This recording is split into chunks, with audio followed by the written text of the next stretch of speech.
So on the last part, so we're trying to stimulate nitric oxide production from a dietary viewpoint. We've got spinach, we've got beets, we've got beetroot powder, we got supplements like arginine and citrulline. The final, more aggressive side then would be medications. So there are certain medications that we can give that will stimulate nitric oxide production. There are long-acting nitrates, okay, from a synthetic pharmaceutical viewpoint, which you know about, Shawn, typically used in cardiovascular medicine. So the typical reason would be someone's recurrent chest pains or someone's high blood pressure. We want to give them a so-called long-acting nitrate that will stimulate this pathway and resolve those issues. So that is an option. And then there are that indirectly promote nitric oxide duration and action in the endothelium. So that's the final level for nitric oxide. So when you're talking about nitrates, are you talking about like isosorbide dinitrate that we use for cardiovascular function? Yes. Okay. All right. Yes.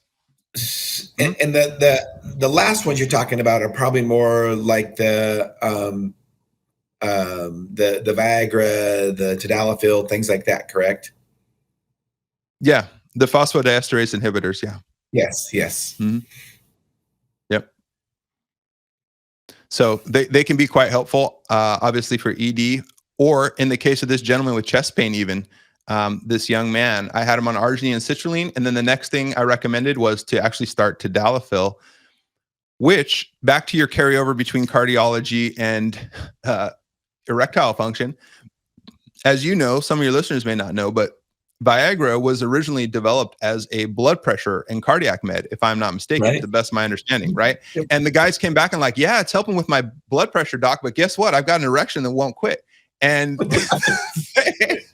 right, somewhere a light bulb went off and they said, let's pivot and repurpose this thing as an ED drug, which is what they did. But it grew out of cardiovascular research and absolutely does have benefits still for example, blood pressure phenomenon. Well, and just a tangent on that I'd really like to hit on as a pharmacist, and some things that are in the news right now is that many drugs are that's how most things are discovered serendipitously, and we don't realize those things happen until they take the drug, and then all of a sudden, usually as a doctor, a lot of times you'll say, wow, well, we know that it's prescribed for this normally, or indicated for this, or FDA approved for this, but we know it also works for this, so you'll start prescribing it off label.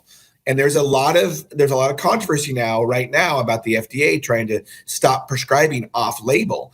And Viagra is a great example. Now, it never really made on the market as a blood pressure drug first, but there are many drugs that have done that, things like that, and we find out they work for other things. So you as a doctor prescribe them appropriately, although it's off label. So just a reminder that just because something has been used for XYZ for years and labeled FDA approved for that doesn't mean it doesn't work for something else. I know I'm off on a tangent, but that's a big subject going on right now.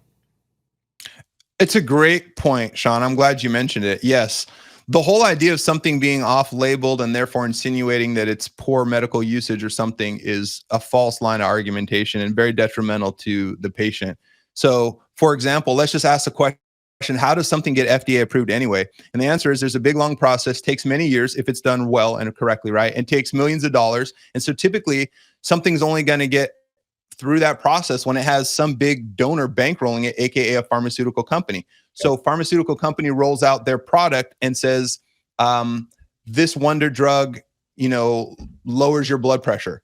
And so it's FDA approved to lower blood pressure. Well, now it's on the market and we start studying it. And let's say some reputable university, University of Washington does a research study and says, hey, by the way, we see that this drug, besides lowering blood pressure, is great at improving blood flow to the brain. And so all of our patients with brain fog and cognitive function, we give them this med, their brain function perks up a lot. And here's the documented stats and here's the research paper. So voila, it's looking good for brain function. And then I as a doctor, read that paper. I say, let me apply this to my patients with brain problems. Oh, wait, that would be off label because it's supposed to be a blood vessel medication for, hypertension. Well, it's got more uses than that, right? So the FDA approval does not keep up with the scientific investigation and validity of things. And it's not like University of Washington's going to go back and fund hundreds of millions of dollars to go back to the FDA, right? To get a new label slapped on it that it it does something for the brain. That would be, ludicrous. So knowledge just evolves, and it's up to healthcare providers to stay up with that and bring their best to the patient.